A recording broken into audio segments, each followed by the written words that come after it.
Thank you very much. Ladies and gentlemen, my name is Faustino Pinto. I was born and continue to live in a Brazilian town called Juazeiro do Norte, in the regional state of Ceará. I'm national coordinator of Morhan, the Brazilian movement for the reintegration of people affected by Hansen's disease.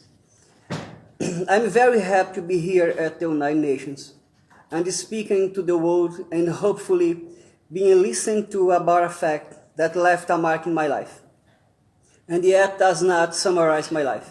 I had Hansen's disease.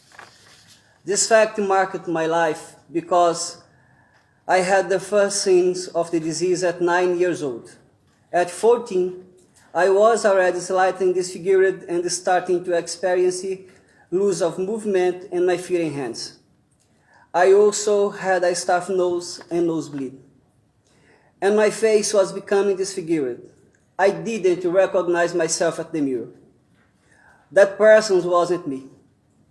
At 18 years old, I was finally diagnosed after tens of medical consultations.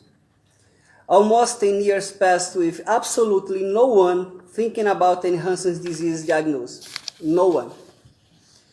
I arrived at the health services with multibacillary Hansen's disease, physical impairments, several uncertainties, and fear of the disease. But when I received the diagnosis, I felt happy because I finally knew what I had. What I didn't know was that the disease would bring so much prejudice and discrimination. Some members of my family were afraid of getting sick, and because of that, they didn't visit my parents' house. Still, I didn't know then, as I don't know now from whom I got the disease.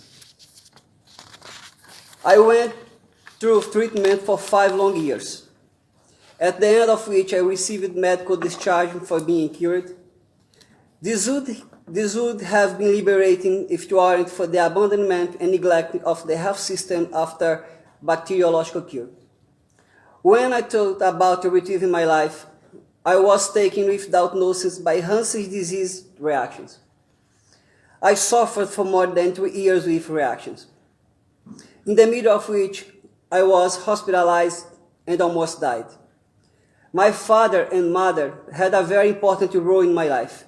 They sheltered me, loved me, and took care of me. But stigmatization is something that is experienced in a very personal way. It's a mark that accompanies us throughout our lives, and each individual deals with it in a different way. From the bottom of the well in which I found, I had to get strength and remove that mark from within me, from my own soul. I succeeded by trusting the very words I used to persuade people that Hansen's disease is curable, and that prejudice is a distorted interpretation of reality. Then, I grew stronger and I started fighting a hard and difficult battle. What makes me sad is that after 31 years since I was diagnosed, some people are still keeping alive at the health service in the same way as I did. Several years pass while some people are strong to be diagnosed, and only when they evolve into a classical Hansen's disease patients. Is that the health systems acknowledging them and identify Hansen's disease. And still they are not seen as an entire human being, but as a storage for the bacillus that needs to be destroyed before it spreads. The patient already arrives at the health service broken from the inside, with the self-esteem destroyed, the body changed by the long-lasting cruel attack of the bacillus. Sometimes persons affected even have to face the lack of preparation of health workers. Sometimes it's even humiliating and embarrassing to go to the health service. At the social movement, I also witnessed the pain and the struggle of the persons who were segregated by the state, even after the discovery of a cure. People continued to be persecuted and isolated. That was a straight crime as well, and one that most of the nations the world perpetrated. In Brazil, we achieved the recognition of this crime and reparation measures for the people who have suffered this institutional violence. We are now discussing the crime of the segregation of the children, of the persons affected, and the strong of the right to truth and memory. Our aim is that this type of crime will never be repeated and that society will never commit heinous crimes again. I have a dream. I dream with the day in which the human being affected by Hansen disease is seen as a role and not only as a reservoir of bacillus. People feel, think, suffer, and have essential needs based on their own existence. In some parts of my country, there are places in which the medicine for killing the bacillus is provided, but there is no one there to care for the hands, feet, face, and also for the minds in pain. Complementary medicine and comprehensive assistance are lacking. To see grown-ups, children, and teenagers with already multibacillary Hansen disease suffering from prejudice and discrimination at schools, in the streets, in their communities, it's, in my view, a state's responsibility.